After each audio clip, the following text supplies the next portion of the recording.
Nan na hito ne in ja hankalin 'yan uwana Nigerian, surtu waɗanda suke hitowa suna ca wata 10 ba a ga komi ba, ba a yi komi ba. To 'yan uwana ku san da cewa shi 'yancin kai bai samuwa sai an wahala.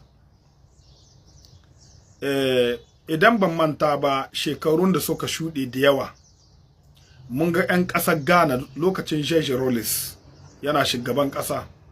Ghana sai da suka samu shekaru da dama kakin a gina ƙasar Ghana. Ghana ta yi zama cikin taɓarɓarewa na talauci da sauransu.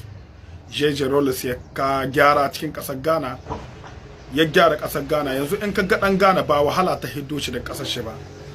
Ya ta yi neman kuɗi ba irin na wahala kamar mu yanda muke 'yan Nijar ba. 'Yan ƙasar China kowa ya sani shekarun da sun ka wuce masu dama, in dai kana da shekara 40 to ka san lokacin da 'yan China ko kana ɗan yaro lokacin suke ta yawo ko ta ina, har Nijar suna towa suna tallan magani. 'Yan India kowa ya sani in kana shekara 40 ka san wahalar da suka yi. To yanzu ka diba economy wanda ake ce ma tattalin arziki, ƙasar China ita ce ƙasa ta biyu daga America sai ita.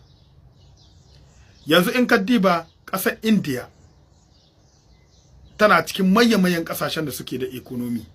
In ka diba cikin Africa, ƙasar Ghana tana cikin mayan ƙasashe da suke da economy. To 'yan uwana Nigerian dole sai mu yi hankuri. Ba wai abu ne ɗaya rana ka ce zai zo ɗaya rana. Kana iya yin ɓanna ta ɗaya rana, amma ka samu watanni kana gyara. Su cani sun ishe ƙasanmu cikin wani hali. Dole sai mun yi musu uzuri. Ba wai abu ne ko da yaushe ka ga gashi na ayi shi nan da nan. 'Yan uwa dole sai mun yi hankuri, sai mu yi ma wannan mutane uzuri domin ƙasanmu ta ci gaba.